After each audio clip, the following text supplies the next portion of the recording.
Bitcoin is the exit strategy. It is the strongest asset. Famously said, "I'm going to be buying the top forever." MicroStrategy's got a levered operating strategy for Bitcoin. The demand for the spot ETFs, especially the new ones, net, has been far in excess of the supply from the miners every day. In some cases, up to 8 to 10 times as much demand as supply every day.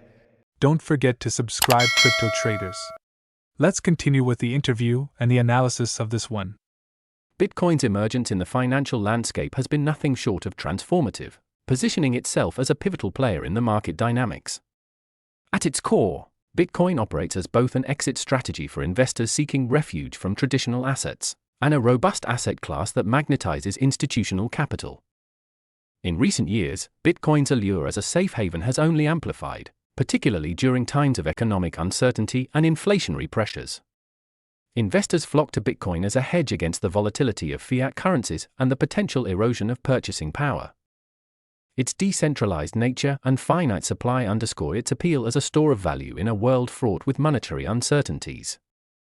Moreover, the advent of spot ETFs has significantly streamlined the process of investing in Bitcoin, democratizing access to the cryptocurrency market for a broader investor base. These ETFs serve as conduits for the digital transformation of capital, allowing traditional investors to seamlessly integrate Bitcoin into their portfolios. As demand for Bitcoin-backed financial products surges, it invariably outstrips the available supply, fostering an environment conducive to price appreciation.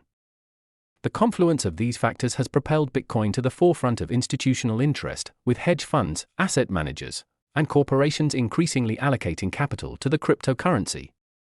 This institutional influx not only underscores Bitcoin's maturation as an asset class, but also augurs well for its long-term viability and mainstream acceptance.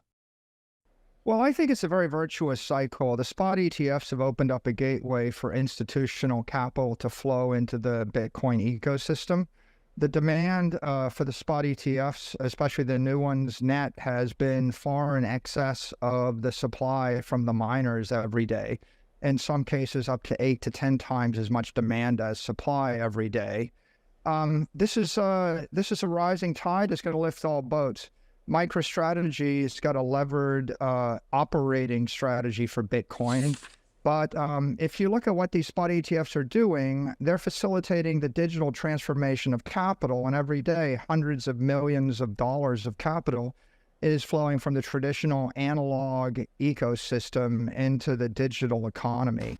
And to your point, I mean, actually, Gemini co-founder Cameron Winklevoss, he tweeted last week that the demand from the new Bitcoin ETFs, it's at least 10 times as much as the number of new tokens that are actually being minted by those miners. So really interesting supply-demand dynamics going on there. But let's talk about your existing holdings. As I mentioned in the intro, now worth around $10 billion. You have paper gains of about 70% or so, which a lot of people would like to see that sort of return. At any point, would you sell? When would it make sense to take profits there? Well, I've famously said I'm going to be buying the top forever. Bitcoin is the exit strategy. It is the strongest asset. So what we see right now is that Bitcoin has just emerged as a $1 trillion asset class. And it's alongside names like Apple and Google and Microsoft. But the difference between Bitcoin and the Magnificent Seven is Bitcoin's an asset class. It's not a company. There's not enough room in the capital structure of those companies to hold $10 trillion or $100 trillion worth of capital. So Bitcoin's competing against gold, which is 10x what it is right now. It's competing against the S&P index. It's competing against real estate, $100 trillion plus asset class as a store of value. So we believe capital is going to keep flowing from those asset classes into Bitcoin because Bitcoin is technically superior to those asset classes. And that being the case, there's just no reason to sell the winner to buy the losers. Well, we're going through a transition from on-premises to cloud. And AI is a really big driver of that transition. So there's a lot of enthusiasm for our new AI offering, and we built it into the cloud offering, just as you can see people excited about Microsoft's Copilot AI offering and driving their revenues. MicroStrategy's approach to holdings exemplifies a steadfast commitment to Bitcoin as a cornerstone asset within its portfolio. With an impressive $10 billion in Bitcoin, MicroStrategy showcases unwavering confidence in the cryptocurrency, viewing it not just as an investment, but as a superior asset class. The company's stance is clear: there are no immediate plans to sell, indicating a long-term perspective grounded in Bitcoin's potential. MicroStrategy adopts a proactive stance towards managing its capital structure. Instead of passively holding assets, the company actively seeks avenues to accumulate more Bitcoin. This strategic approach not only bolsters its Bitcoin reserves, but also contributes to the overall growth and resilience of the Bitcoin network.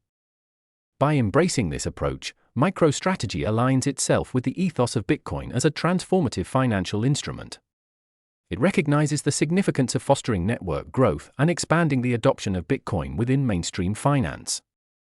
In doing so, MicroStrategy not only solidifies its position as a key player in the cryptocurrency space, but also underscores the enduring value and potential of Bitcoin as a decentralized digital currency. We think that our AI offering is also going to drive an acceleration of migration from on-premise to the cloud, and over time it'll allow us to continue to grow the business.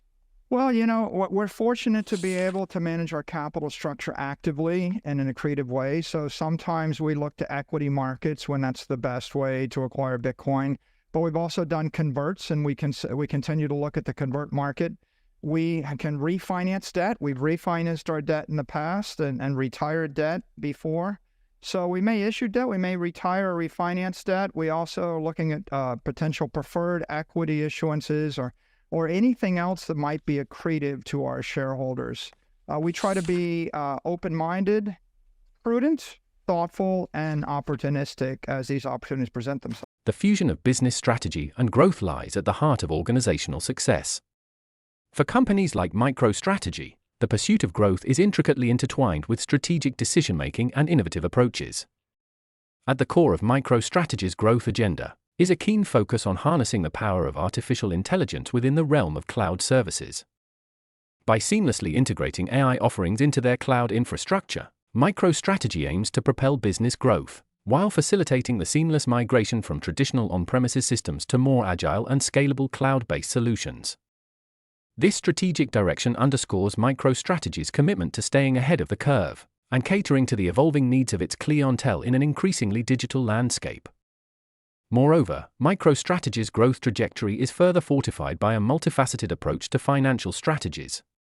Recognizing the pivotal role of financial stability and resource allocation in fueling growth initiatives, the company actively explores avenues such as equity markets and debt refinancing.